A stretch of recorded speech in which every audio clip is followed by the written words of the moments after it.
Welcome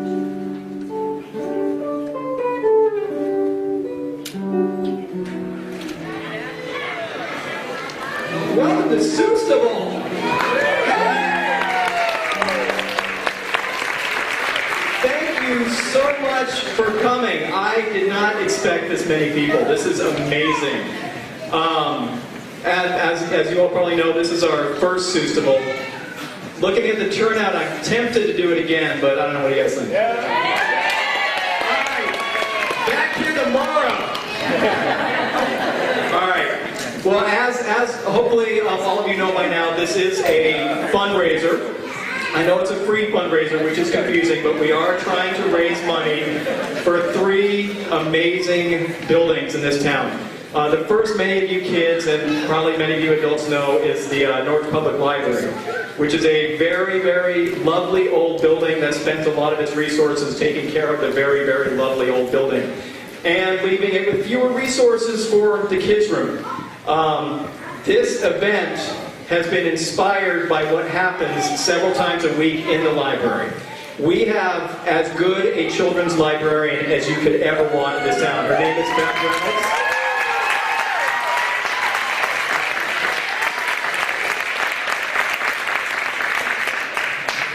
She is just as warm, as caring a librarian as you could possibly want, and kids of all ages come and hang out there all the time. She is, I think this year she told me, will be her 1,000th story time at the Norwich Public Library. So can we give her another round of applause?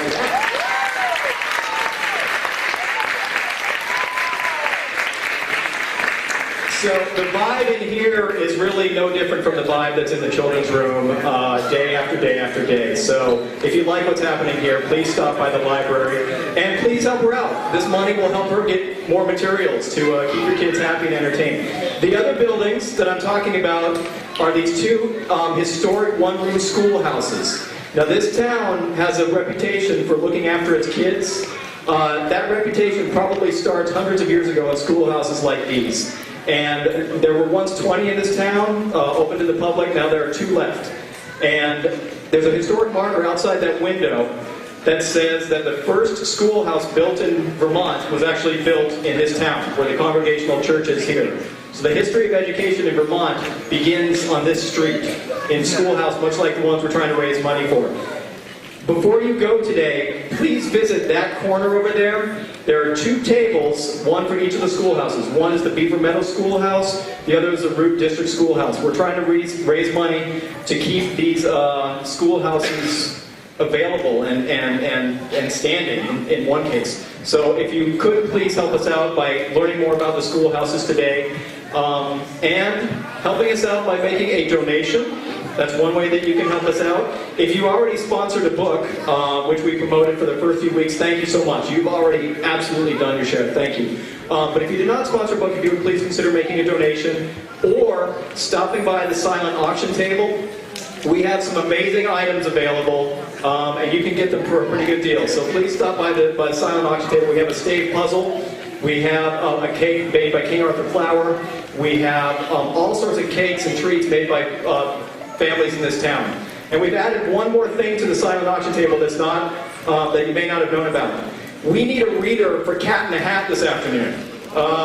Has anyone heard of Cat in the Hat? Raise your hand if you heard of Cat in the Hat. All right, so we need somebody to read this book, and we're going to auction it off.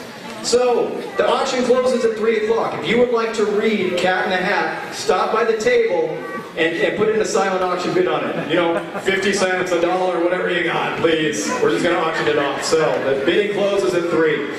All right. And you can also help us out by buying stuff from the bake sale over there outside the door. One last thing, I want to thank Lisa Christie for helping to organize this thing. She has been amazing.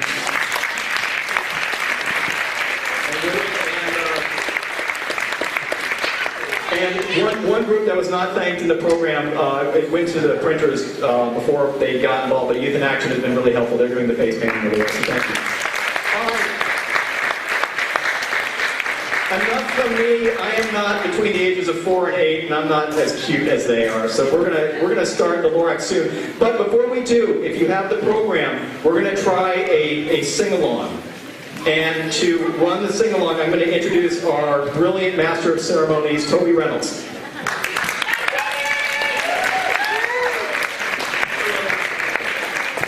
So you all see about your program, you all have a copy of your Enigma, Mr. Grinch. I want you all to sing along, because the more of you sing along, the less you have to hear the sound of my voice, and that's a good thing. So, we're going to start with the guitar.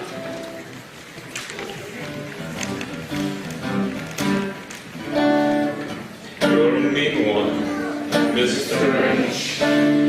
You really are a hero. You're as cuddly as a cactus, you're as charming as the eel, Mr. Grinch. You're a bad banana with a greasy black heel.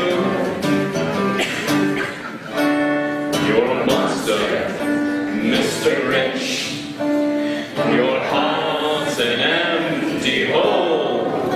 Your brain is full of spiders. You've got garlic in your soul, Mr. Grinch. I wouldn't touch you with a 39.5-foot pole. You're a hard one, Mr. Grinch. You have termites in your smile. You have all the tender sweetness of a seasick crocodile, Mr. Grinch. Given the choice between the two of you, I take the seasick crocodile. You're a foul one, Mr. Grinch. You're a nasty, nasty skunk. Your heart is full of unwashed socks. Your soul is full of gunk, Mr. Grinch. The three words that best describe you are as follows and like bullet. Stink, stank, stunk. You're a rotten, Mr. Grinch. You're the king of sinful sauce. Your heart's a dead tomato squash with moldy purple spots, Mr. Grinch. Your soul is an appalling dumpy, overflowing with the most disgraceful assortment of deplorable rubbish imaginable, mangled up, entangled up knots. You nauseate me, Mr. Grinch, with a nauseous super nos. You're a crooked, chunky Josie, and you drive a crooked horse, Mr. Grinch. You're a three-decker sauerkraut and toadstool sandwich with arsenic sauce.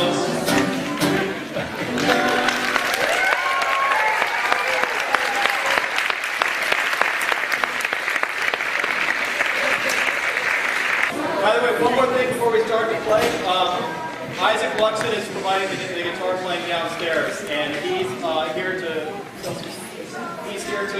He does guitar lessons and music lessons, so if you'd like to stop by his table as well. He really plays guitar. All right.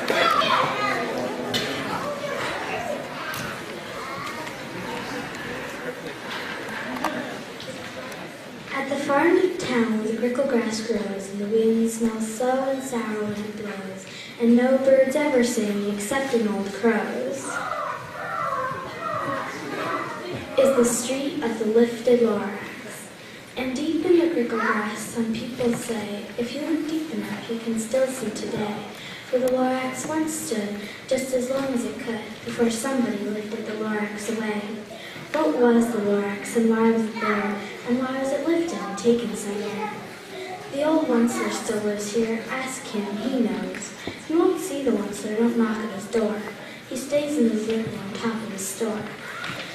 He lurks in his lurk and cold under the roof, where he makes his own clothes out of mitten for a move. And on special dark midnights in August, he peeks out of his shutters, and sometimes he speaks, and tells how the Lorax is lifted away. I'll tell you perhaps if you're willing to pay. On the end of a rope that's down a tin pail. and you have to toss in 15 cents and a nail, and the shell of a great-great-great-grandfather snail. Then he pulls up the pail and makes the most careful count to see if you've paid him the proper amount. Then he hides what you paid him away in his snout, his secrets change hole in his groovyless glove. Down slumps the whisper-phone to your ears.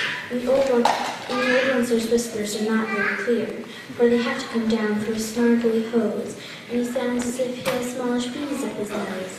And he says with his teeth sounding gray, I will call you by a whisper from the phone, but something I tell your ear alone.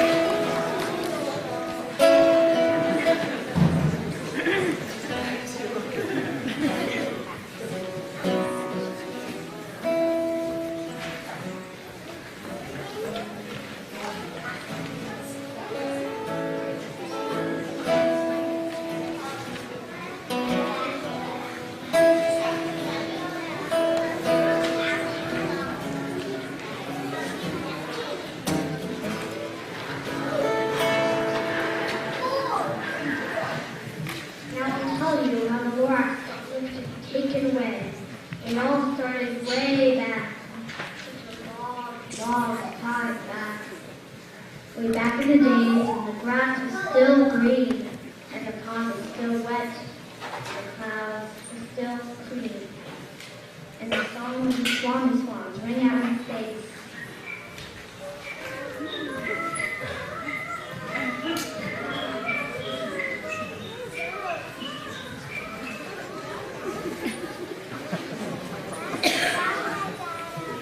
One morning I came to this glorious place. And I first saw the trees, the truculent trees, the bright colored tops of the truculent trees, miles after miles of fresh morning breeze. And under the trees, I saw brown marmalades.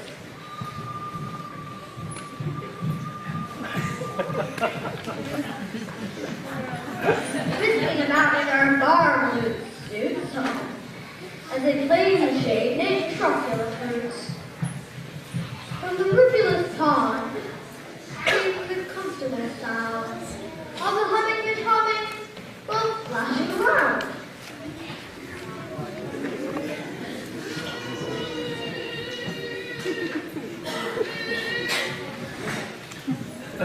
But those truculent trees, all my life I've been searching for trees such as these. The touch of their cuffs was much softer than silk, and they had the sweet smell of fresh butterfly milk. I felt a great feeling of joy in my heart. I knew just what I do. I unloaded my cart. And in no time at all, I had built a small shop. Then I chopped down a truculent tree with one chop.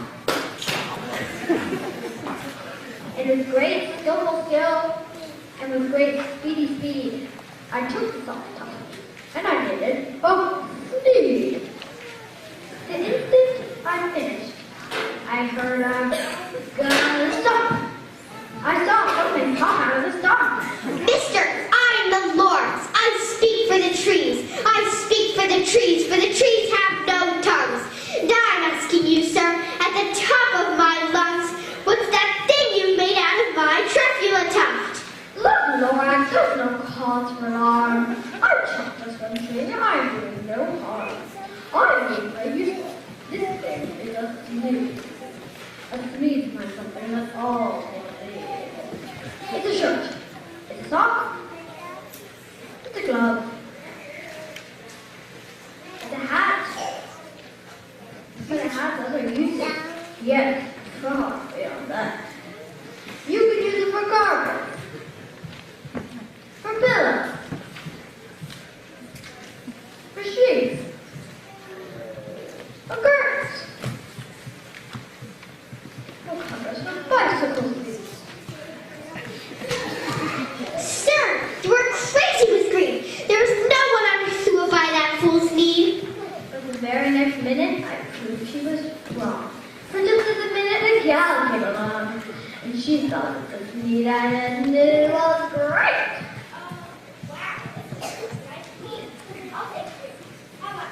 Well, 3 times 3, 98, let's see. It's $11.09.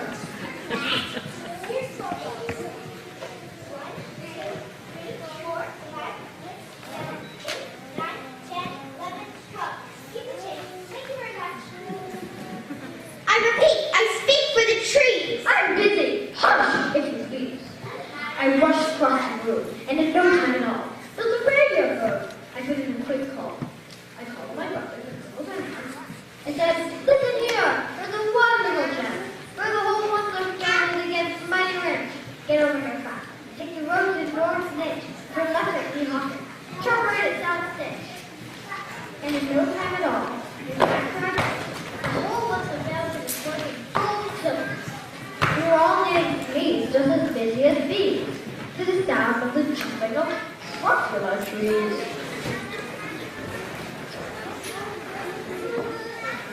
And oh baby, oh how my business did run. I quickly invented my super attacker, which whacked up 4 truffle trees at one smacker.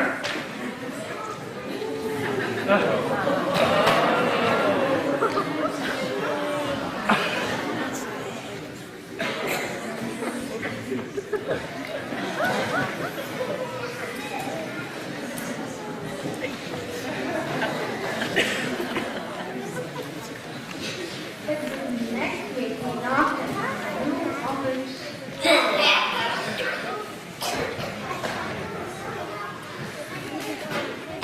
More rice. I'm the Lorax. What slunk? You're making such smogulous smoke. My poor swami swans.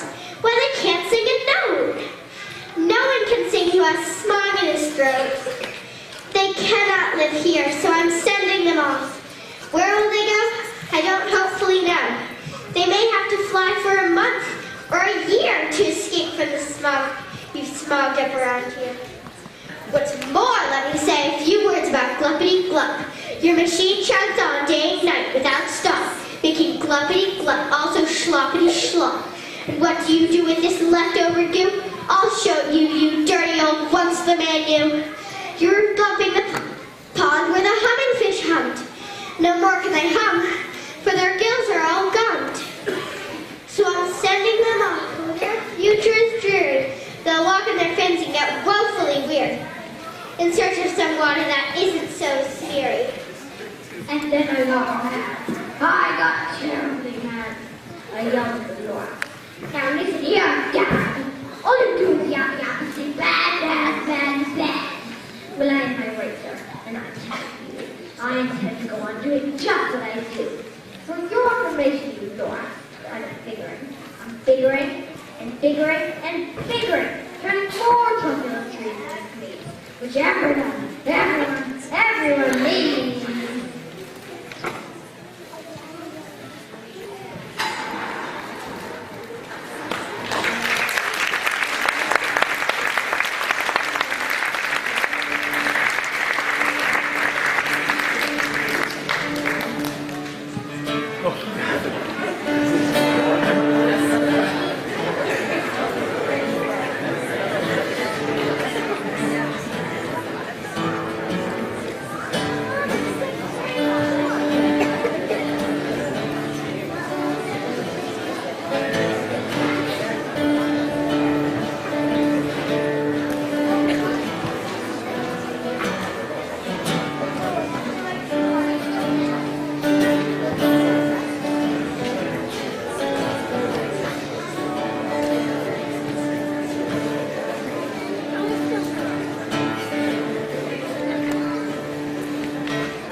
From outside in the field came a skippity smack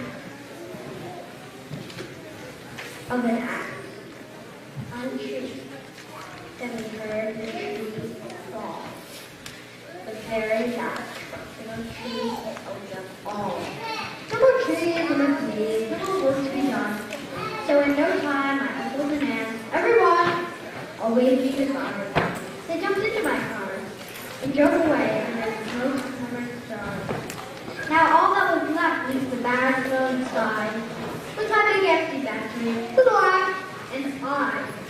The Lorax did nothing. Just gave me a glance. Just gave me a very sad, little man. As he lifted himself by his pants. I'll never forget the grim look on his face when he heaved himself into the season. There was a hole in his mouth. Without leaving, the truth. And all the glass left here in this mess was a small pile of rocks. With the one word, a nest. Whatever that meant, well, I just couldn't guess. That was long ago. But each day since that day, I sat here and worried away.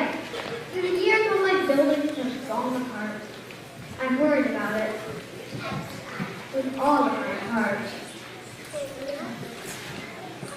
But now that you're here, the word of the Lorax seems perfectly clear. Unless someone like you has a whole awful lot, nothing is going to get better. It's not. So, catch. It's truculence. It's the last of them all. You're in charge of the last of the truculence. And truculence treats are what everyone needs. Plant a new truculence. Treat it with care. Give it to me guard. And see it. Fresh air. Grow forest. Protect it from accident attack. From the Lorax and all of his friends, they come back.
a limited time.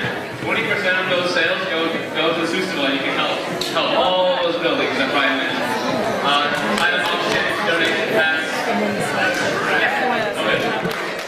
Just a couple of quick announcements. If you see any hats like this with donation on them, it means you can put donations in there. So, good word to the wise. Secondly, there's been a slight change of plan as we're going to the Cat in the Hat meeting. We paid our original meeting, couldn't make it. So, there's a bidding. There's a silent auction bid for whoever gets to read Cat in the Hat. So by 3 o'clock, whoever has the highest bid will be able to read Cat in the Hat this afternoon. Do we have So- a back? There we go. Not yet. All right. So, also, when you go up for the Lorax and you see all your lovely kids perform, remember to take off your shoes. All right. So first up we have, and to think I saw it on Mulberry Street. Interesting fact: it was published in 1937, which is the same year as the creation of the Root Schoolhouse. There we go. And it's going to be read by Teddy McConnell of the Norwich Bookstore.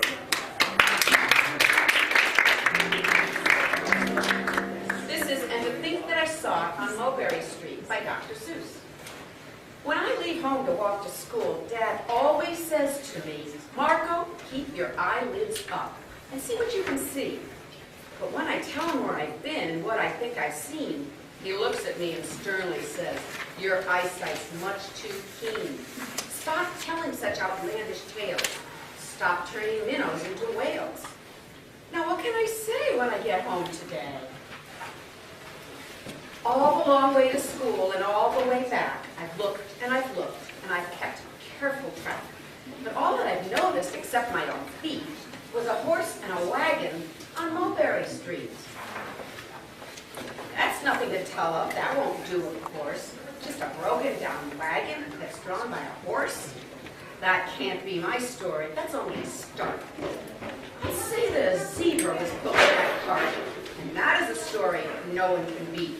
When I say that I saw it on Mulberry Street, yes, the zebra is fine, but I think it's a shame, such a marvelous piece with a cart that's so tame.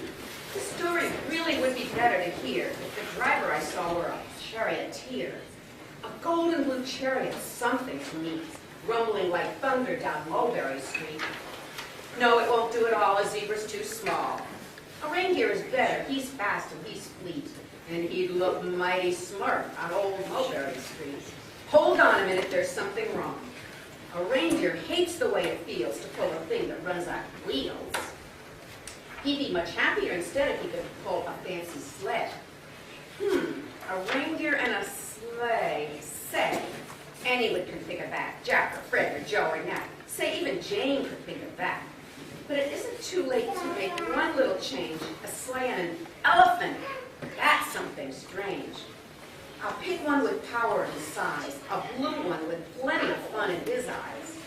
And then, just to give him a little more tone, have a Roger with rubies perched high on a throne. Say, that makes a story that no one can beat when I say that I saw it on Mulberry Street. But now I don't know, it still doesn't seem right. An elephant pulling a thing that's so light would whip it around in the air like a kite. But he looks simply grand with a great big fast band. A band that's so good should have someone to hear it, but it's going so fast that it's hard to keep near it. I'll put it on a trailer. I know they won't mind if a man sits and listens while hitched on behind. But now, is it fair? Is it fair what I've done? I'll bet those wagons weigh more than a ton.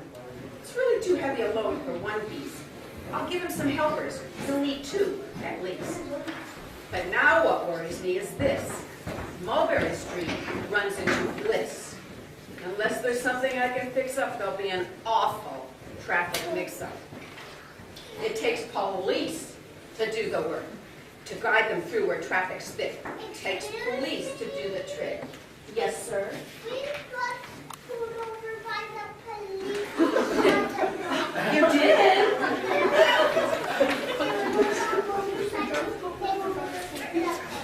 In Norwich? What did this happen here? Woo! Who was driving your mom? My mom. And we got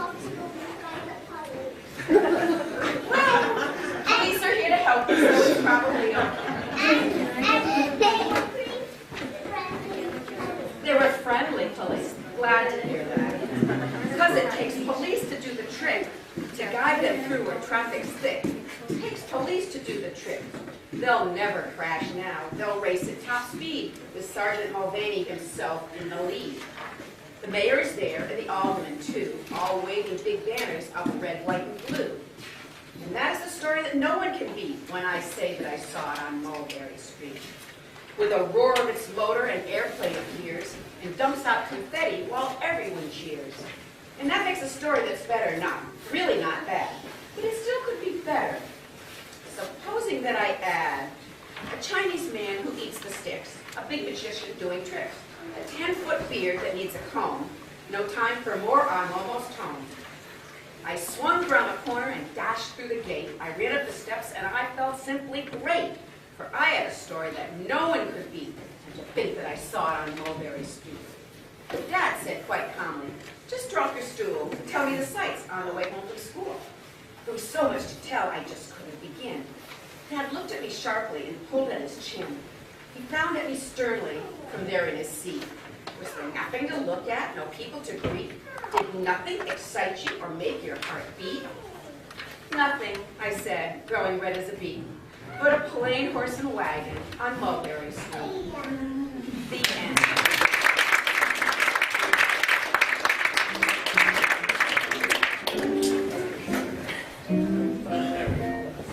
All right. Next up, I believe we have. There we go. Mr. Brown can move. Can you? Read by Sherry Fraser Henry, who is the daughter of Sylvia Fraser Perry, a librarian who gave many years of service in Norwich. Thank you.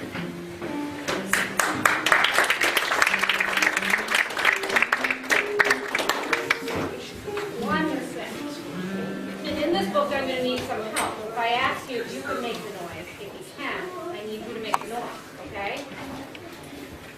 All right, Mr. Brown, can you? Very good. All right.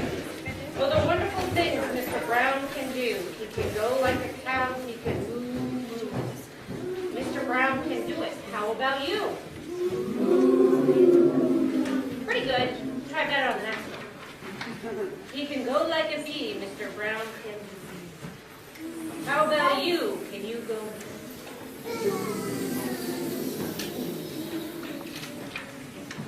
He can go like a cork. Hop, hop, hop, hop. He can go like a horse. Hop, hop, hop. He can go squeaky shoe.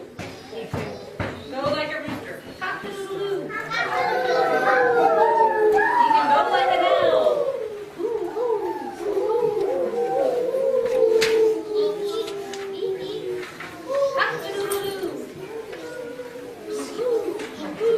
How about you? Good job. He can go like the rain. Dibble, dibble, dop. Dibble, dibble, dibble, dop, dop, dop. He can go like a train. Choo-choo, choo-choo. Oh, the wonderful things that Mr. Brown can do.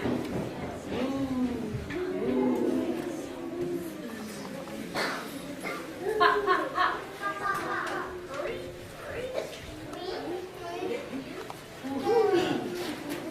Pop, pop, pop. Dibble, dibble, dibble. Stop, stop, stop. Stop, doo-doo-doo. Mr. Brown can do it. How about you? Mr. Brown. Very soft and very soft. Like the soft, soft whisper of a butterfly. Maybe you can too. I think you ought to try.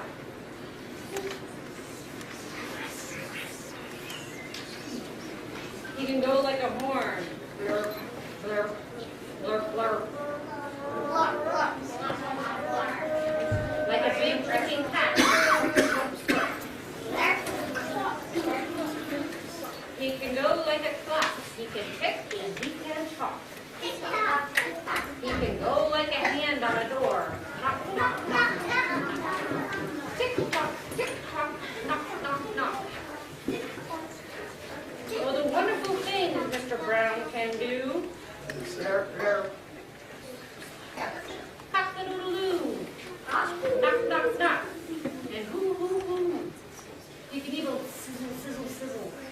He can do that too, like an egg in a frying pan. How about you?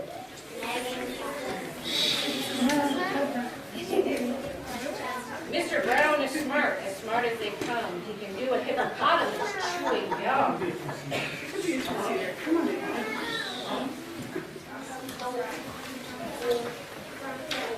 Mr. Brown is so smart he can even do this. He can even make a noise like a goldfish kiss.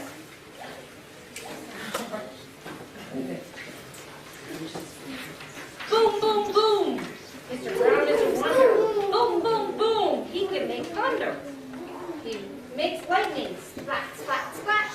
And it's very, very hard to make a noise like that. Well, apparently in the book it doesn't. So the wonderful things Mr. Brown can do, moo, moo. Hop, hop, hop.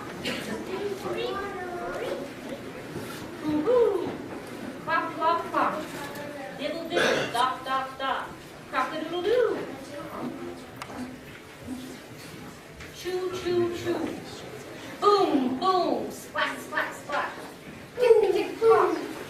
Sizzle, sizzle. Blurp, blurp.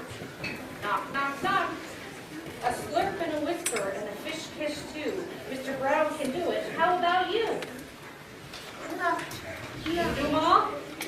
Who's up for it? You know what?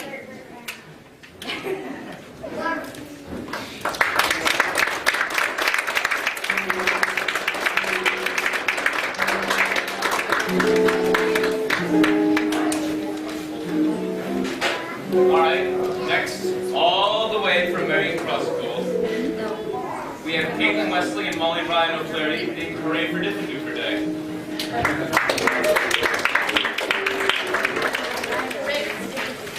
Yeah, we are reading Hooray for Diffin' Day, and there's a song at the back.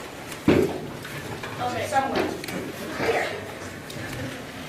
I've always lived in Deep.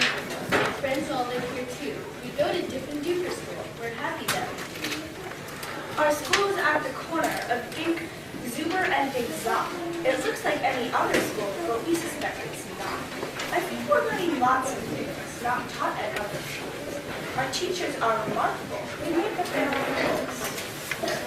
Miss Gobble teaches listening, Miss Wobble teaches smelling, Miss Scribble teaches laughing, and Miss Quibble teaches yelling. Miss Twining teaches tying knots and neckerchiefs and noodles, and how to tell chrysanthemums, miniature poodles. Miss Binding teaches all the ways a pigeon may be peppered and how to put a saddle on a lizard or a leopard. My teacher is Miss Bonker. She's as bouncy as a flower. I'm not certain what she teaches, but I'm glad she teaches me. Look, teacher, I'll show you how to tell a cactus from a cab. And then I shall instruct you why a hippo cannot hope to fly. She even teaches frogs to dance and pigs to put on underpants. One day she taught a duck to sing. Miss Bonkers teaches everything. Of all the teachers in our school, I like Miss Bonker the best. Our teachers are all different, but she's different-er than the rest. We also have a principal. His name is Mr. Love. He is the very saddest man that any of us know. He muffles under learning this and that and such and such. His face is wrinkled as a broom from worrying so much. He breaks a lot of pencils and pushes down the place, and many dogs start barking as he looks around the yard. We think he wears false eyeballs and factor shirts, so we've heard he takes them off at night. I guess we'll never know. But we know he likes Miss Bonkers. He treats her like a queen. He's always there to watch her when she's on her step. There are many other people who make different for us. They are utterly amazing. I love every single one. Our nurse, Miss Claude, knows what to do when we've got sickles or the flu. One day I I had a splinter, so she bandaged me from head to toe. Mr. Plunger, our custodian, has invented a machine that superuses blueprint do. It keeps the whole spring. Our music teacher, Mrs. Fox, makes bagpipes out of straws and socks. Our art instructor, Mr. Pease, paints pictures hanging by his knees. In science class with Mr. Katz, we learned to know more about rats. In beauty class with Mr. Bear, puts elephants in trees. Miss Lynn is our librarian. She hides behind the shelf and often cries out louder when we're reading to ourselves. We have 3 cooks all named Rick Munch who merrily prepare our lunch. They make us hot dogs, beans, and fries, plus things we do not recognize. And as they cook this, they sing their song, not too short, not too long, roasted, toasted, slice and dice, cooking lentils so nice. We were eating their concoctions, telling jokes and making noise. When Mr. Lowe appeared and howled, "Attention, girls and boys!" He began to fight and fidget, scratch and mutter, sneeze and cough. He shook his head so hard we thought his eyebrows would come off.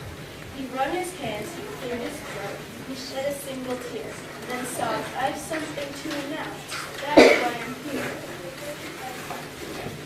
All schools for miles and miles around must take a special test to see who's learning such and such, to see which school is the best. If our small school does not do well, then it will be torn down, and you will have to go to school in dreary Flowertown.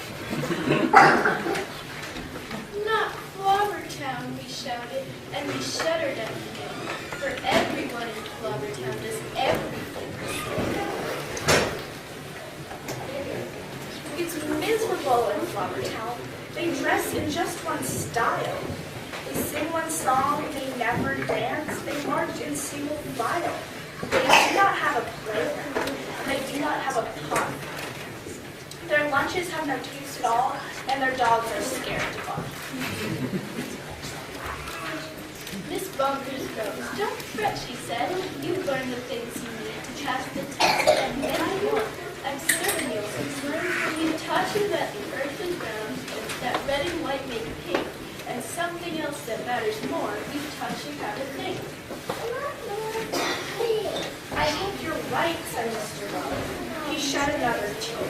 The test is in 10 minutes, and you're taking it late. We sat in shock and disbelief. "Oh no!" we moaned. "Oh no!"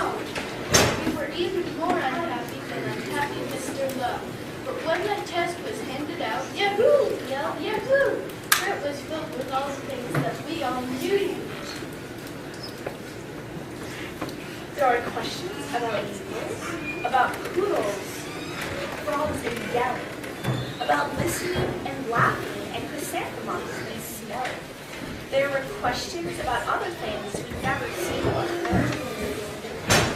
And yet we somehow answered them, enjoying every word. 1 week later, after recess, Mr. Lowe meandered in. We'd never seen him smile before, now he's a grin. He soon began to giggle. Then his giggle grew by half. And then it was really happened. Mr. Lowe began to laugh. "You've saved our school, you've saved our school," he jubilantly roared. "We got a very high score." He wrote it on the board. Miss Bunkers did some cartwheels till her face turned cherry red. She bounded up to Mr. Lowe and kissed him on the head. "Hooray, hooray," she shouted. "I'm so proud I cannot speak." So she did another cartwheel and kissed him on the cheek. Ahem, coughed Mr. Lowe. "You all deserve a bow. I thus declare a holiday. It starts exactly now. Because you've done so splendidly in every sort of way, this day forever shall be known as Dickens-Duper Day. And furthermore, I promise I will ever wear a crown. For now I know we'll never go to dreary Flower our town. Then we held a celebration. There was pizza, milk, and cake. Like everyone, I ate too much and got a bellyache. We laughed and whooped and hollered the entire school day long. Then we all sang triumphantly the Dooper song. We love you, Dooper school. We got the mint to do. There surely is no other school that's anything like you. You're rigorous, you're properly staged, we love you more. You are the school we treasure and we choose to adore. Oh, find the school we love as well. We love you, different Dooper school. Then we can tell you are so different Doopers. It's this joy to say, 3 cheers for different Dooper schools. Hooray, hooray, hooray!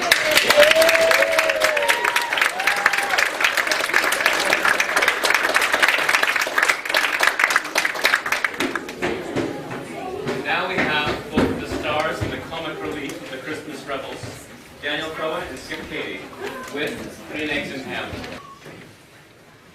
I am Sam. I am Sam. Sam I am. That's Sam I am. That's Sam I am. I do not like that Sam I am. Do you like green eggs and ham? I do not like them, Sam I am. I do not like green eggs and ham. Would you like them here? Would you like them there? I would not like them here or there. I would not like them anywhere.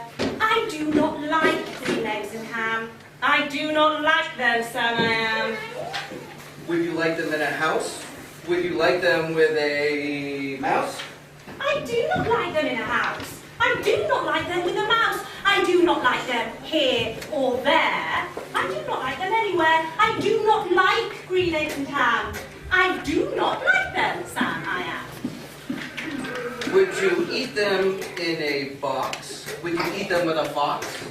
Not in a box, not with a fox, not in a house, not with a mouse. I would not eat them here or there. I would not eat them anywhere. I would not eat green eggs and ham. I do not like them, Sam I am. Could you in a car? Eat them, eat them. Here they are. I would not, could not in a car. I've got me. You may like them, you will see. You may like them in a tree. I would not, could not in a tree, not in a car. You let me be.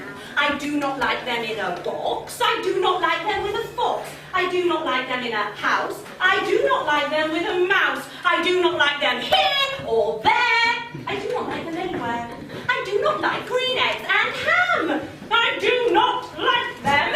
Sam I am. A train, a train, a train, a train. Could you on a train?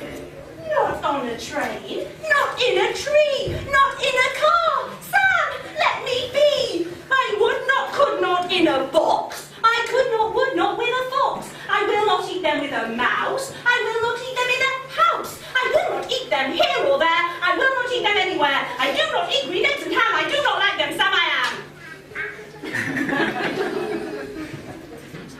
Say, in the dark, here in the dark. Could you in the dark? I would not, could not in the dark. Could you in the rain? I would not, could not in the rain. Not in the dark, not on a train, not in a car, not in a tree. I do not like them, Sam, you see. Not in a house, not in a box, not with a mouse, not with a fox. I will not eat them here or there. I do not like them anywhere. You do not like green eggs and ham? I do not like them, Sam I am. Would you with a goat? I would not with a goat. Could you on a boat? I would not on a boat. I will not with a goat. I will not eat them in the rain. I will not eat them on a train. Not in the dark, not in in a tree, not in a car. You let me be. I do not like them in a box. I do not like them with a fox. I will not eat them in a house. I do not like them with a mouse. I do not like them here or there. I do not like them anywhere. I do not like green eggs and ham. I do not like them. Sam I am. You do not like them, so you say. Try them, and you may. Try them, and you may, I say. Sam, if you will let me be, I will try them.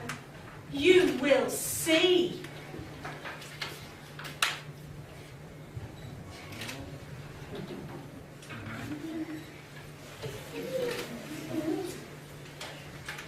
Say! I like green eggs and ham. I do!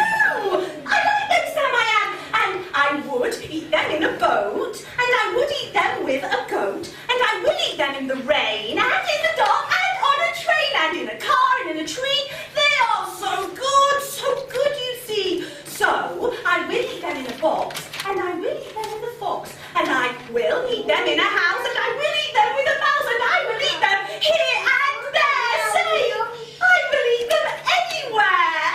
I do so like green eggs and ham. Thank you, Sam I am.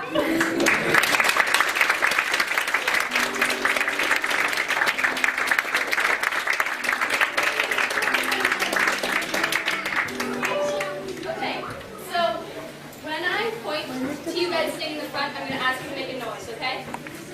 And the noise is boing boing, like a spring. You guys practice that? Boing boing. Nice. Okay, and this is about a boy who says boing boing. So, called Gerald and boing boing.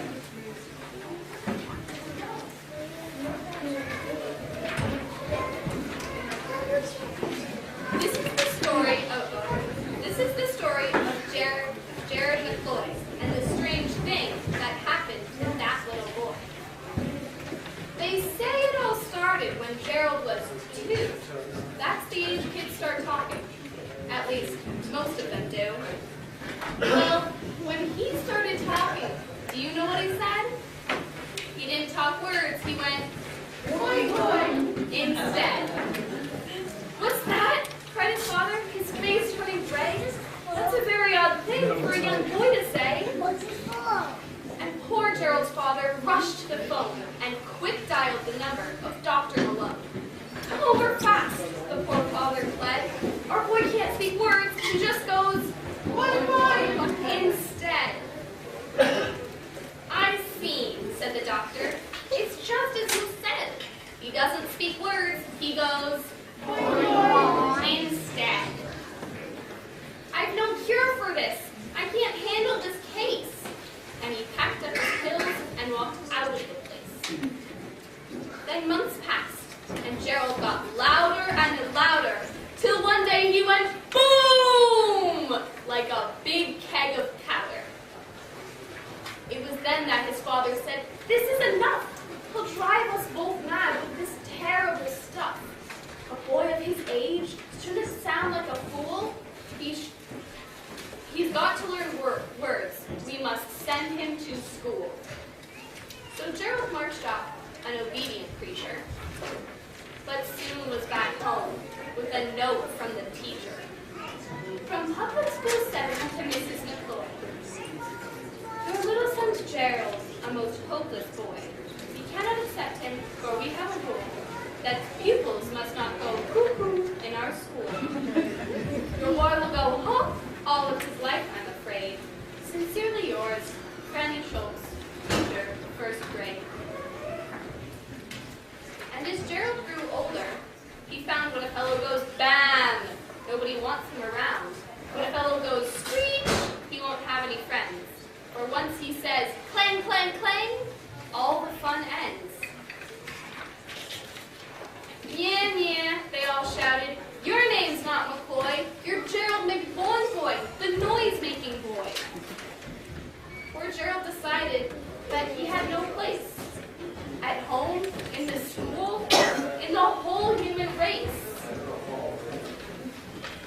So then he concluded that fear and forlorn he would just disappear in the thick of a storm. But as he was boarding a slow-moving freight, a voice from the darkness called out, "Stop, boy! Wait! Aren't you Gerald McBoing, the lad who makes squeaks? My boy, I have searched for you for many long weeks. I can make you the most famous lad in the nation, for I own the Bong Bong Bong radio station. I need a smart fellow who can make all the sounds, who can bark like a dog and bay like the hound. Your gong is terrific. Your toot is inspiring. Quick, come to Bong Bong Bong, McBoing Boing. You're hired." Now his parents, proud parents, are able to boast that their Gerald's clock, clock, bang is known coast to coast. Now Gerald is rich. He has friends. He's well fed. Because he doesn't speak words, he goes instead.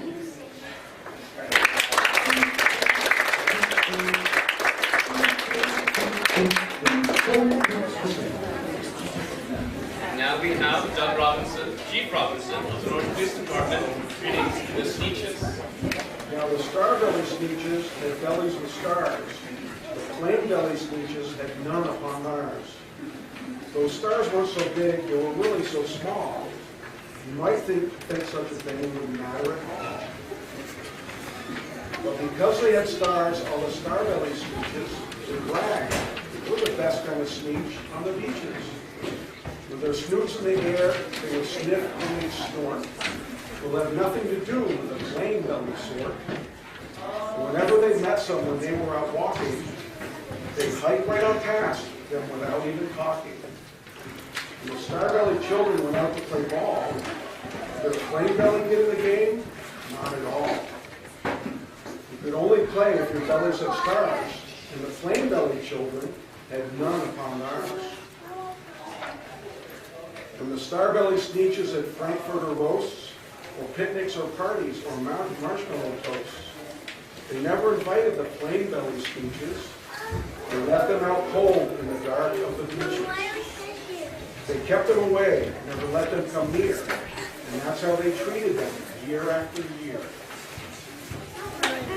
Then one day it seems, when the plain-belly Sneetches were moping and doping alone on the beaches, just sitting there wishing their bellies had stars, a stranger zipped up in the strangest of cars. "My friends," he announced in a voice clear and keen, "my name is Sylvester McBunky McBean. And I've heard of your troubles, I've heard you're unhappy, but I can fix that. I'm the fix-it-up chappie. I've come here to help you. I have what you need, and my prices are low, and I work at great speed, and my work is 100% guaranteed." And quickly, Sylvester McMonkey McBean put together a very peculiar machine. And he said, "You want stars like Starbelly Sneetch? My friends, you can have them for $3 each. Just pay me your money and hop right aboard." So they clambered inside, then the big machine roared. And it clomped, and it bonked, and it jerked, and it burped, and it bopped them about. But the thing really worked. When the plain-belly Sneetches popped out, they had stars. They actually did. They had stars upon theirs. Then they yelled at the ones who had stars at the start. "We're exactly like you. You can't tell us apart. We're all just the same now, you snooty old smarties. And now we can go to your Frankfurter parties." "Good grief," groaned the ones who had stars at the first. "We're still the best Sneetches, and they are the worst. But now how in the world will we know," they all frowned, "if which kind is what, and the other way round?" Then up came McBean with a very sly wink, and he said, "Things are not quite as bad as you think. So you don't know who's who, that is perfectly true. But come with me, friends, do you know what I'll do? I'll make you again the best Sneetches on beaches, It'll all cost you as $10 eaches. Belly stars are no longer in style, said McBean. What you need is a trip through my star-off machine. This wondrous contraption will take off your stars, so you won't look like Sneetches who had them on Mars. And the handy machine looked very precisely, removed all the stars from their tummies quite nicely. Then with snoots in the air, they prated about, and they opened their beaks, and they let out a shout. We know who's who, now there isn't a doubt. The best kind of Sneetches are Sneetches without. Then, of course, those with stars all got frightfully mad. And wearing a star is now frightfully bad. And, of course, old Sylvester McMonkey McBean invited them into a star-off machine. And, of course, from then on, as you probably guessed, things really got into a horrible mess. All the rest of that day, on those wild screaming beaches, the fix-it-up chappie kept fixing up Sneetches. Off again, on again, in again, out again. With the machines they raced round and about again, changing their stars every minute or two. They kept paying money. They kept running through. Until either the plane or the starbellies knew whether this one was that one, or that one was this one, or which one was what one, or what one was who. Then when every last cent of their money was spent, fix-it-up chappie packed up and he went. And he laughed as he drove in his car up the beach. They never will learn. No, you can't teach a speech. But McBean was quite wrong, I'm quite happy to say, that the Sneetches got really quite smart on that day. That day they decided the Sneetches are Sneetches, and no kind of Sneetch is the best on the beaches. That day all the Sneetches forgot about stars, and whether they had one or not upon Mars.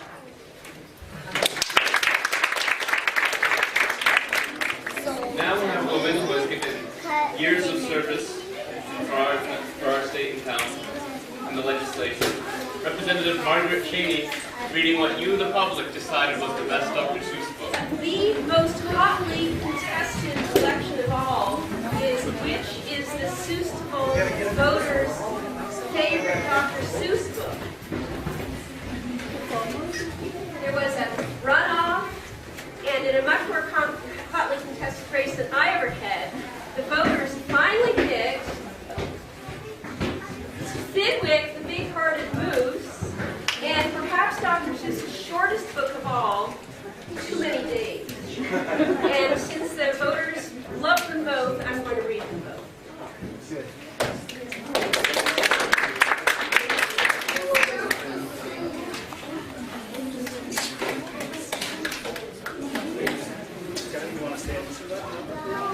Too Many Days is in the Sneetches book.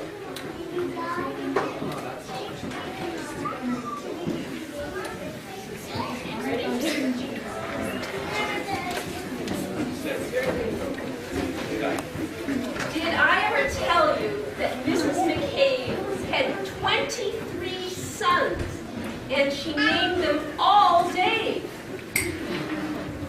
This makes things quite difficult at the McCabe's, as you can imagine, with so many Daves. And often she wishes that when they were born, she had named one of them Bodson Van Horn, and one of them and one of them Snim, and one of them Hot Shot, and one Sunny Jim, and one of them Shadrach, and one of them Loopy, and one of them Stuffy, and one of them Sticky, another one Tut Tut, another one Moonface, another one Marvin of Gravel Balloon Face, and one of them Ziggy, and one Soggy Rock, one Buffalo Bill, and one Biffalo Buff. I know Buffalo. And one of them Sneaky, and one Weepy Weed, and one Paris Garters, and one Paris Tweed, and one of them Sir Michael Carmichael Duck, and one of them Oliver Bolivar Butt, and one of them Zanzibar Buck Buck McFate. But he didn't do it, and now it's too late.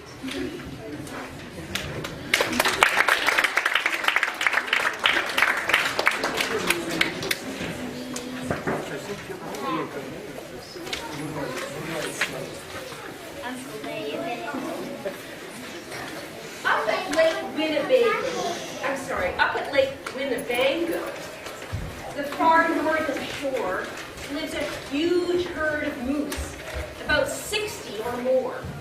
And they all go around in a big happy bunch, looking for nice tender moose moss to munch. Up at Lake Winnebago one day, they were lunching, just strolling along and enjoying their munching, for the moose moss that day was especially fine. And it happened that Fidwick, the last moose in line, saw a bingle bug sitting. The bug called out, "Hey! It's such a long road, and it's such a hot day. Would you mind if I rode on your horns for a way?" "Of course not," smiled Fidwick, the big-hearted moose. "I'm happy my antlers can be of some use. There's room there to spare, and I'm happy to share. Be my guest, and I hope that you're comfortable there." So the bingle bug picked out a nice, easy seat, and the moose went on looking for moose moss to eat. Well, an hour or so later, the bug heard a squeak, and he heard the small voice of a tree spider speak. "I say," said the spider, "you've got a fine place. That moose seems quite friendly, has such a nice face. If I got on too, do you think you would mind?"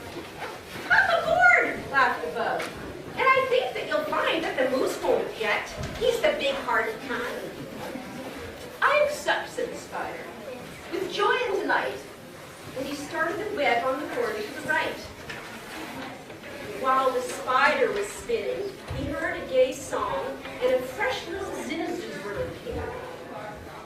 He stopped, he stared, and he chirped, "Well, well, well, what a smart place to build. What a great place to dwell. I've been living on trees ever since I was born. Here's something new. Why not live on a horn? If there's room there for two, then there's room there for three. There's plenty of room," laughed the bug, "and it's free." Fidwick stopped walking. What was all that talking? These guests had caught Fidwick the moose unawares. "Hey," he called out, "what goes on there upstairs?" "Just building a nest, sir," the zinazoo said, and he began yanking hairs out of poor Fidwick's head. And he plucked out exactly 204. "Don't worry," he laughed. "You can always grow more." Then he dozed off to sleep in his fine moose hair nest. "This bird," murmured Fidwick, "sort of a pest. But I'm a good sport, so I'll just let him rest. For a host, above all, must be nice to his guests. Besides, now, it's getting quite late in the day, and surely tomorrow they'll all go away." But alas, the next morning, the sun's early light brought to Fidwick's sad eyes a most unwelcome sight. "Meet my wife," said the bird. "I was married last night. And perhaps, by the way, I should mention to you that her uncle is coming to live with us, too. You're a very fine host, so I knew you'd be willing." Then the uncle, a woodpecker, started in drilling. All Fidwick's friends shouted, "Get rid of those pests!" "I would, but I can't," sobbed poor Fidwick. "They're guests." "Guests indeed," his friends answered, and all of them frowned. "If those are your guests, we don't want you around. You can't stay with us because you're just not our sort." And they all turned their backs and walked off with a snort. Now the big friendless moose walked alone and forlorn, with 4 great big woodpecker holes in his horn. "What holes?" whispered Herman, a squirrel who spied him. "What holes to hide nuts in?" "Mind if I try them?" "They're yours," called the woodpecker. "Get right inside them. This big-hearted moose runs a public hotel. Bring your nuts, bring your wife, bring your children as well." So the whole squirrel family all jumped on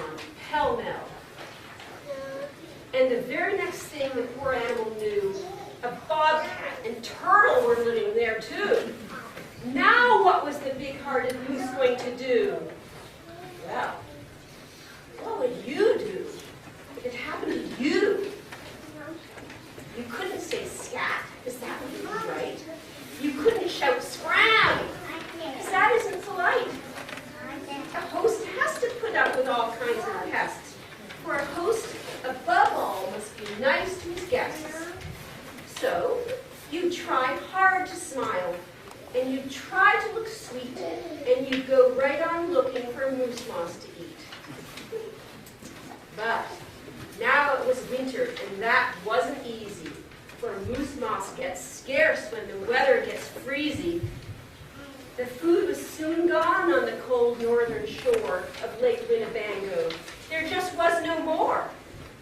And all Fink's friends swam away in a bunch to the south of the lake, where there's moose moss to munch.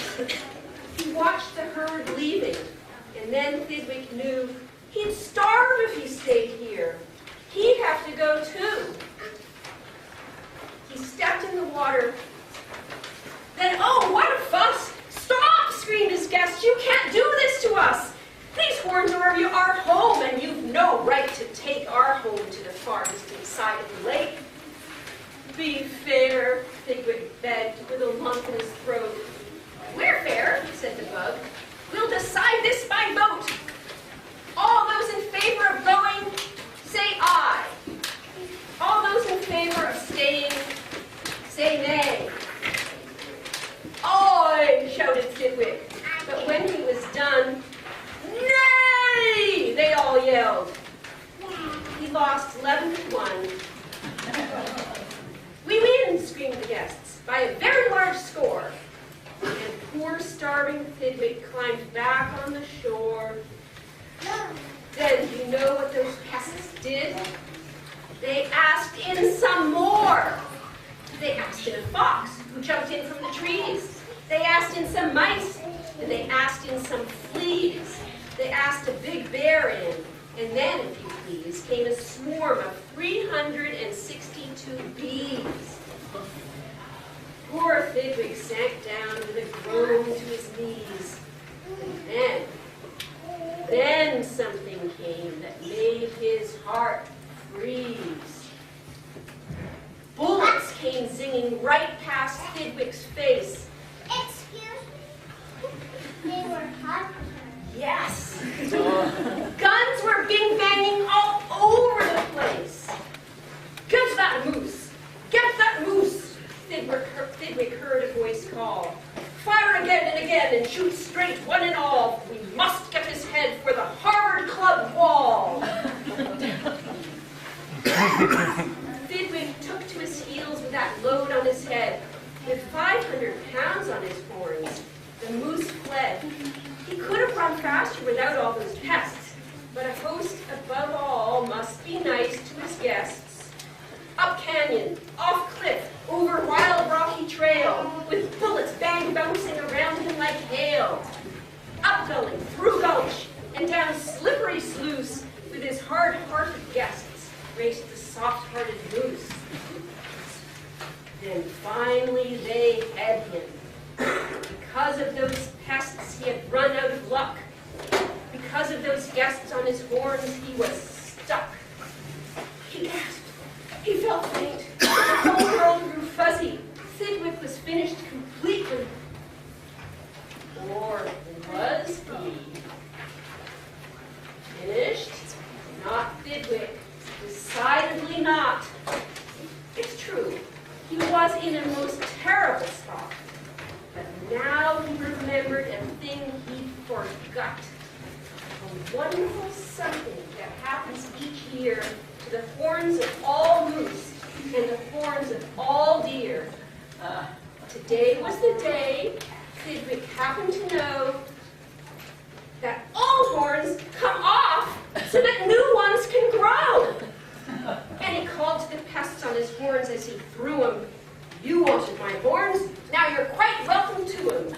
Keep them, they're yours. As for me, I shall take myself to the far distant side of the lake. And he swam Winnebago and found his old bunch and arrived just in time for a wonderful lunch at the south of the lake, where there's moose moss to munch. His old horns today are where you knew they would be. His guests are still on them, all stuffed as they should be.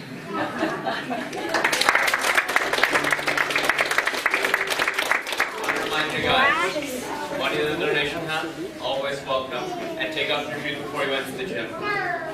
Now, this next one's a personal favorite of mine, this next reader, because she had me through elementary school art. Very surprisingly difficult. And she's sadly retiring this year, and I guarantee school will miss her. Tracy Smith. This is a book actually that I just discovered. And I feel sad that I just discovered it because it's a great book. It is called My Many Colored Days. And I don't know about you, but I've had many days that I also thought, is this a blue day? Am I going to be blue today? Or maybe I'm going to be yellow today. No, it's kind of feeling brown or yellow. Some are blue. On different days, I'm different too. You'd be surprised how many ways I change on different colored days. On bright red days, how good it feels to be a horse and kick my heels. On other days, I'm other things. On bright blue days, I flap my wings. Shriek like that. Some days, of course, feel sort of brown, and then I feel slow and low, low, down. And then comes a yellow day. Whee! I am a busy, buzzy bee. Yeah, I know. Color. Gray day. Everything is gray. I know. I watch. But nothing moves today. I don't know what's happening. Then all of a sudden, I'm a circus seal. Oh, my orange days. That's how I feel. I'm going to turn this page. It's a green day. Deep, deep in the sea. Cool and quiet fish. Sleep. On purple days, I'm sad. I grow. I drag my tail. I walk alone. I go alone. But when my days are happy pink, it's great to just not think. And then come my black days, mad and loud. I howl. I growl at every cloud. I think it's a thunderstorm. It could be, and it's happening in here. And then comes a mixed up day. Wham! I don't know who or what I am. But it turns out all right, you see.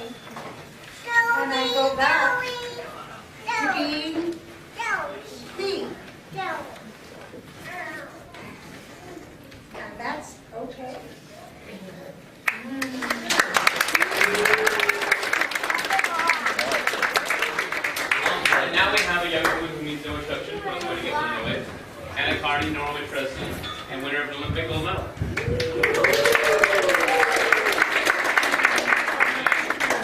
One fish, two fish, red fish, blue fish. How many of you have read this already? How many of you have read this in school? How many of you have read this at home? How many of you have had me read this book here? Okay, good. It will be a new experience for you. Thanks for coming out today. I'm honored to be here. What a fun day. I'm now a Dartmouth student too, so I'm following in Dr. Sue's footsteps. But I also think it's a wonderful cause. And I had my 14th birthday party at one of these one-room schoolhouses that we're helping raise money for. And it's only about a mile from my house on Union Village Road, so I would like to see it, if not restored to better condition, at least kept from falling apart. So thank you for supporting this, and I hope you enjoy one fish, two fish, red fish, blue fish. By Dr. Seuss. One fish, two fish, red fish, blue fish. Black fish, blue fish, old fish, new fish.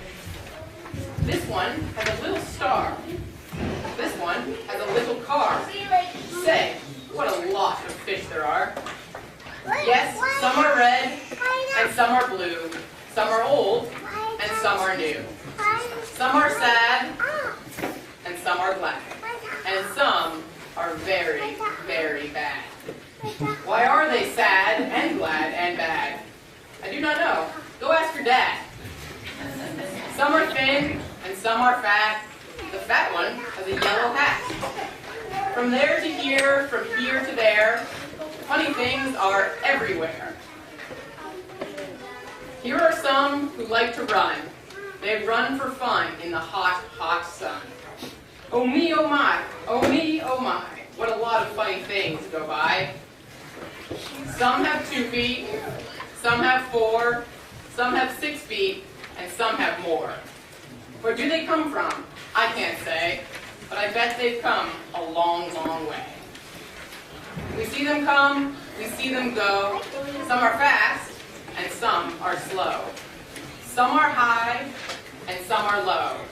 Not one of them is like another. Don't ask us why. Go ask your mother. Say, look at his fingers.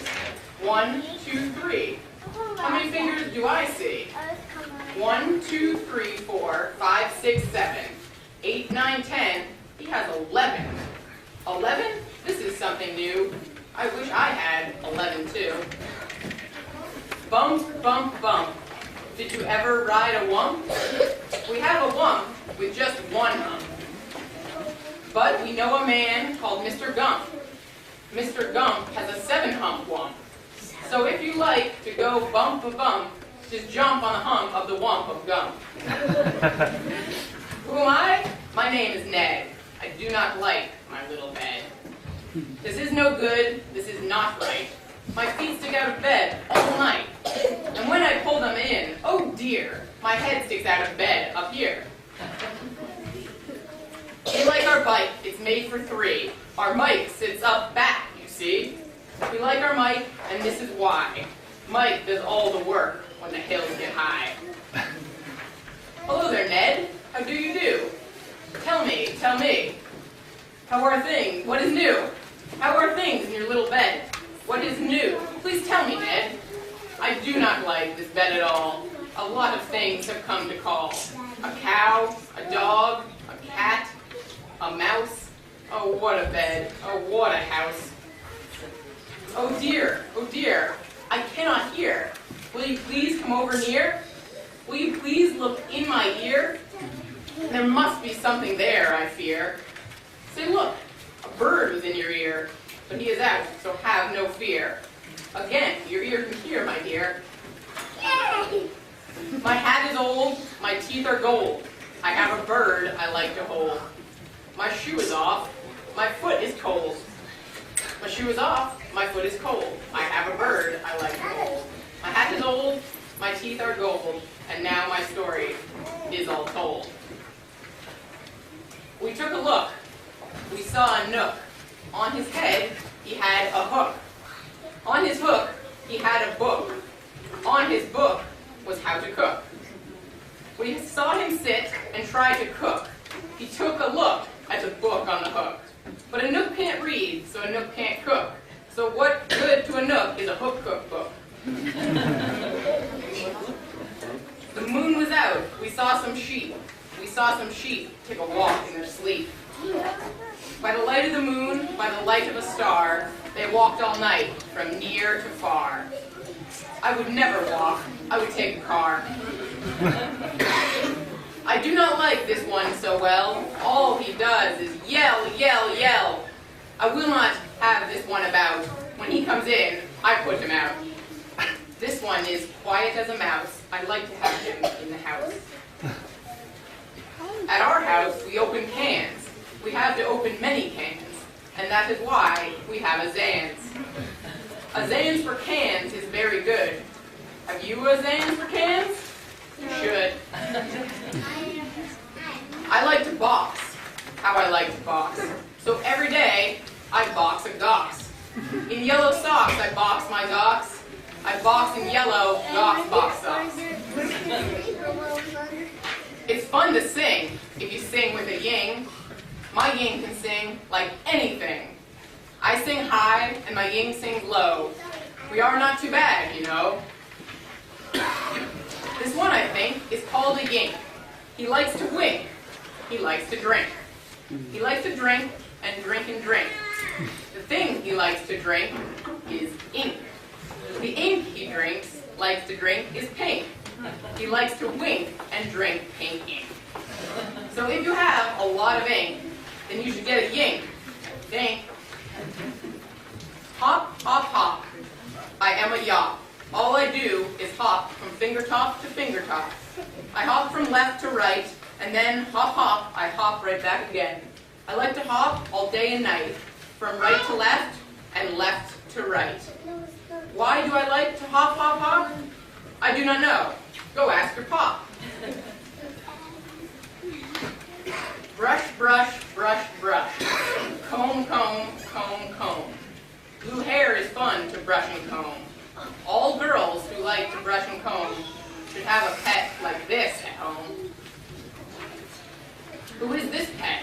Say, he is wet. You never yet met a pet, I bet, as wet as they let this wet pet get. Did you ever fly a kite in bed? Did you ever walk with 10 cats on your head? Did you ever milk this kind of cow? Well, we can do it. We know how. If you never did, you should. These things are fun, and fun is good. Hello? Hello? Are you there? Hello? I called you up to say hello. I said hello. Can you hear me, Joe? Oh no, I cannot hear your call. I cannot hear your call at all. This is not good, and I know why. A mouse has cut the wire. Goodbye. From near to far, from here to there, funny things are everywhere. These yellow pets are called the Zeds. They have one hair up on their heads. Their hair grows fast, so fast they say, they need a haircut every day. Who am I? My name is Ish. On my hand, I have a dish. I have this dish to help me wish. When I wish to make a wish, I wave my hand with a big swish swish. And then I say, I wish for fish. And I get fish right on my dish. So if you wish to wish a wish, you may swish for fish with my ish wish dish. At our house, we play out back. We play a game called Ring the Gack. Would you like to play this game? Come down. We have the only gack in town. Look what we found in the park, in the dark. We will take him home. We will call him Clark. He will live at our house. He will grow and grow.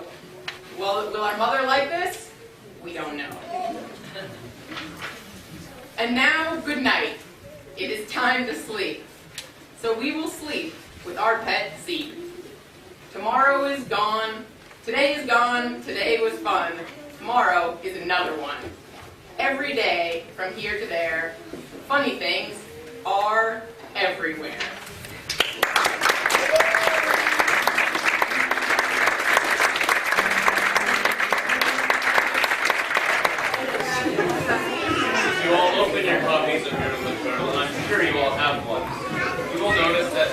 says, "This book is for the Bartlets of Norwich, Vermont."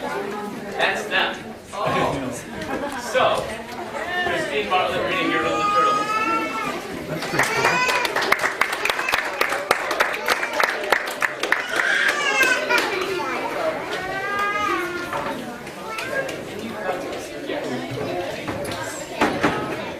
I have a picture of Dr. Seuss, who's really Ted Seuss Geisel, and he was born in Springfield, Massachusetts, a big industrial town.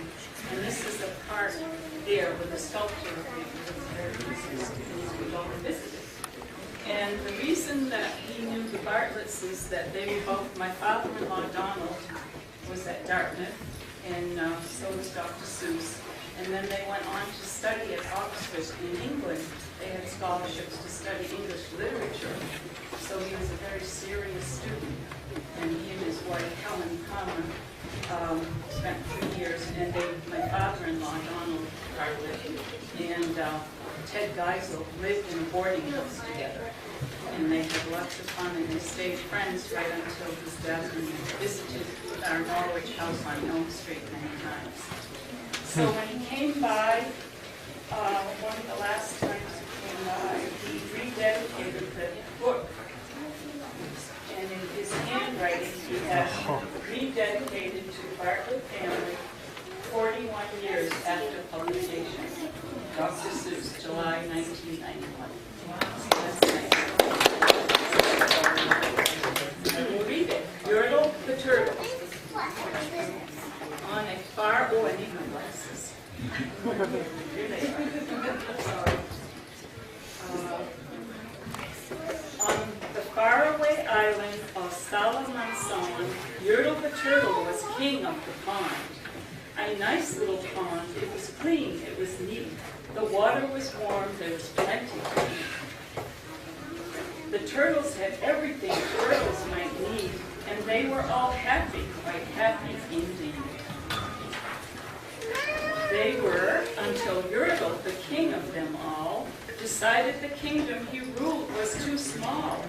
"I'm ruler," said Yertle, "of all that I see, but I don't see enough. That's the trouble with me. With this stone for a throne, I look down on my pond, but I cannot look down on places beyond. This throne that I sit on is too low. Too low down. It ought to be higher," he said with a frown. "If I could sit high, how much greater I'd be. What a king I'd be, ruler of all I could see." So Yertle, the Turtle King, lifted his hand, and Yertle, the Turtle King, gave a command.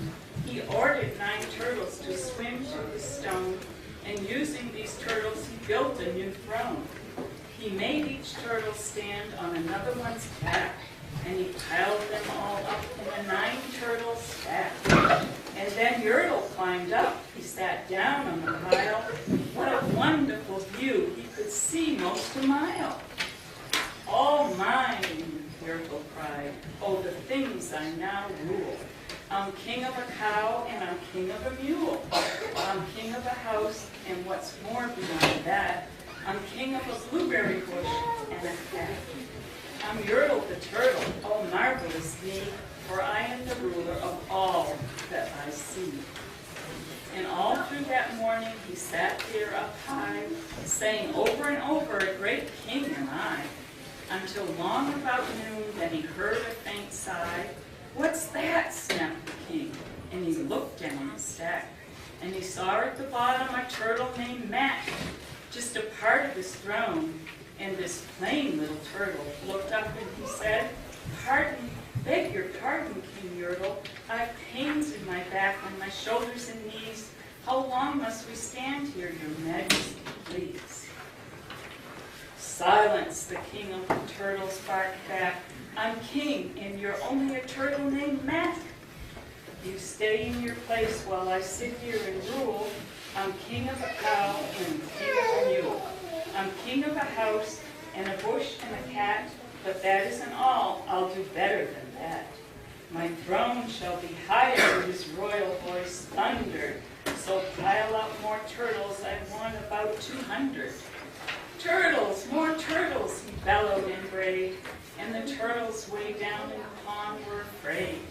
They trembled, they shook, but they came. They obeyed. From all over the pond they came swimming by dozens, whole families of turtles with uncles and cousins. And all of them stepped on the head of poor Matt. One after another, they climbed up the stack. Then Yertle the turtle was perched up so high he could see 40 miles from his throne in the sky. Hooray, shouted Yertle, I'm king of the trees. I'm king of the birds and I'm king of the bees. I'm king of the butterflies, king of the air. Ah me, what a throne, what a marvelous chair. I'm Yertle the turtle, oh marvelous me, for I am the ruler of all that I see. Then again from below in the great heavy stack came a groan from that plain little turtle named Mac. Your Majesty, please, I don't like to complain, but down here below we are feeling great pain. I know up on top you are seeing great sights, but down at the bottom we too should have rights. We turtles can't stand it, our shells will all crack. Besides, we need food, we are starving, groaned Mac. You hush up your mouth, howled the mighty King Turtle. You've no right to talk to the world's highest turtle. I rule from the clouds, over land, over sea. There's nothing, no nothing, that's higher than me. But while he was shouting, he saw with surprise that the moon of the evening was starting to rise, up over his head in the darkening skies. What's that? Snorted Yertle. Say, what is that thing that dares to be higher than Yertle the king? I shall not allow it. I'll go higher still.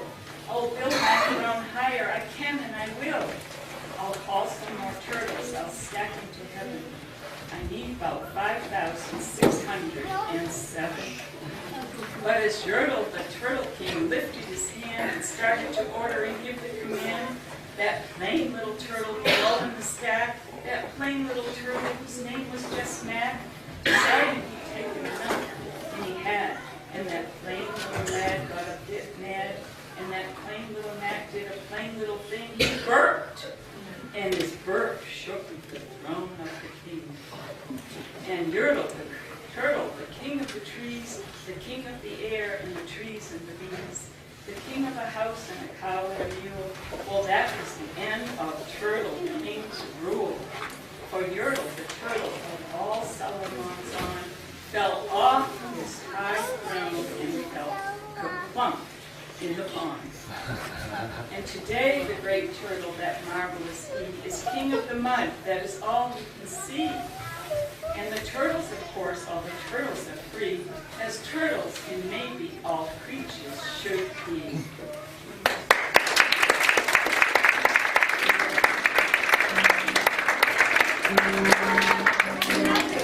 Now we have, reading the book, There's a Walk-It in My Pocket, Steve Lyons of the Norwich Fire Department.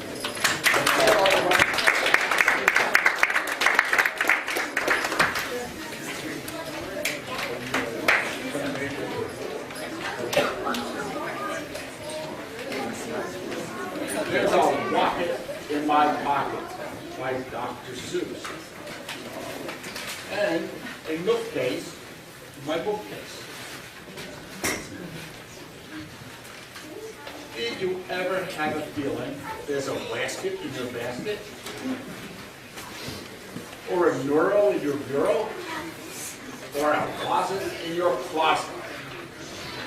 Sometimes I feel quite certain there's a curtain in the curtain. And sometimes I have a feeling there's a lock behind the clock. And that zone up on that shelf, I have talked to him myself. That's the kind of house I live in. There's a mink in the sink and a zamp in the lamp. And they're rather nice, I think. Some of them are very friendly, like the yacht in the pot. But that yacht in the bottle, some are friendly, some are not. I like the zabel on the table and the gare under the chair. But that gopher on the sofa, well, I wish he wasn't there. All those nutboards and the cupboards, they're good fun to have about. But that toothbrush on my toothbrush, I could do without. The only one I'm really scared of is that bug under the rug. And that's putting me up the chimney. I don't like him, not at all. And it makes me sort of nervous when the dog scoots down the hall. But the yips on the steps, they're great fun to have around. And so are many, many other friends that I have found. Like the Keller and the Neller and the Geller and the Deller and the Feller and the Weller and the Zeller in the cellar. And the Geeling on the ceiling. And the Zower in my shop. And the Zillow on my feet. I don't care if you believe it. That's the kind of house I live in, and I hope we never leave it. And I have a Speedo in my window and a Norwich in my sandwich.